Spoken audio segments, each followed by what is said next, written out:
नमस्कार मित्रमैत्रिणींनो, भगवान बुद्ध यांच्या दोन प्रेरणादायी कथा। महात्मा गौतम बुद्ध हे बौद्ध धर्माचे संस्थापक होते। त्यांच्या जीवनाशी संबंधित अनेक प्रेरणादायी उपदेश आणि शैक्षणिक कथा आहेत, ज्यात तुमचे जीवन बदलण्याची क्षमता आहे। जीवन आनंदी आणि यशस्वी बनवण्याच्या अनेक गोष्टी त्यांनी नेहमी सांगितल्या। त्या गोष्टीचा आपणही अवलंब केला पाहिजे। गौतम बुद्धाच्या जीवनाशी संबंधित शैक्षणिक कथा तुमच्यासाठी येथे सादर केली आहे। पहिली कथा आहे आम्रपाली। एकदा भगवान बुद्ध भटकंती करत वैशालीच्या अभयारण्यात गेले। त्यांच्या आगमनाची बातमी काही मिनिटातच शहरात पसरली आणि त्यांच्या दर्शनासाठी लोक तेथे येऊ लागले। शहरातील मोठमोठी लोकही त्यांना भेटायला आली होती। तथागतांनी त्यांचे आमंत्रण स्वीकारावे आणि त्यांच्या घरी जेवायला यावे अशी प्रत्येकाची इच्छा होती। आम्रपाली ही वैशालीची सर्वात सुंदर आणि प्रतिष्ठित गणिका होती।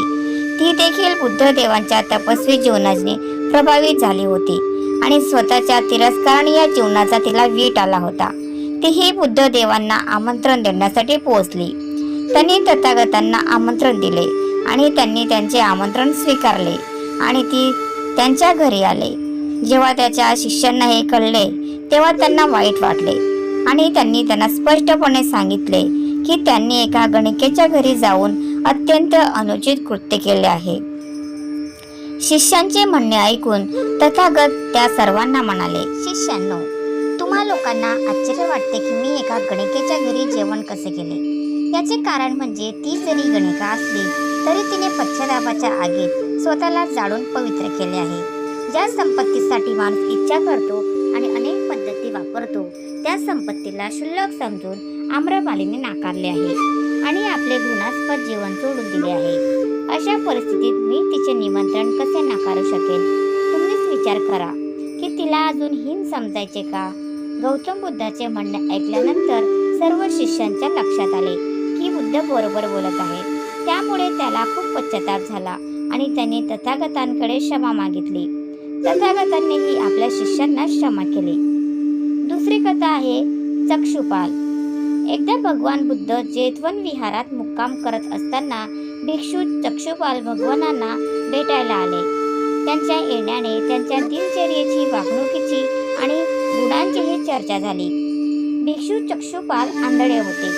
एके दिवशी विहारातील काही भिक्षूंना चक्षुपालांच्या झोपडीबाहेर काही मेलेले किडे दिसले आणि त्यांनी या जिवंत प्राण्यांना मारल्याबद्दल चक्षुपालांवर टीका करण्यास सुरुवात केली।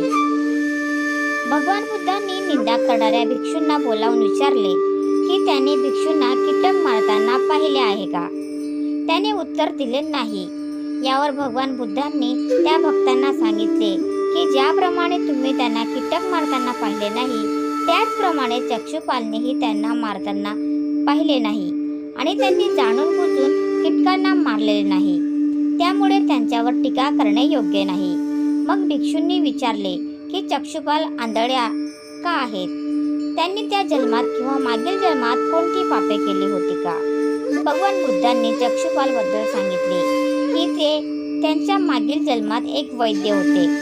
एका अंध स्त्रीने त्यांना वचन दिले होते की जर त्यांनी तिचे डोळे बरे केले तर ती आणि तिचे कुटुंब त्यांचे गुलाम होतील। महिलेचे डोळे बरे झाले, पण गुलाम होण्याच्या भीतीने तिने हे स्वीकारण्यास नकार दिला। महिलेचे डोळे बरे झाल्याचे चिकित्सक जाणत होते की ती खोटे बोलत आहे। तिला धडा शिकवण्यासाठी किंवा बदला घेण्यासाठी चक्षुपालांनी तिला दुसरे औषध दिले, ज्यामुळे ती महिला पुन्हा अंध झाली। ती खूप रडली तरी चक्षुपालला अजिबात फरक पडला नाही। या पापामुळे चिकित्सकांना पुढील जन्मात आंधळे व्हावे लागले। तर मित्रांनो, तुम्हाला या कथा माहिती होत्या का?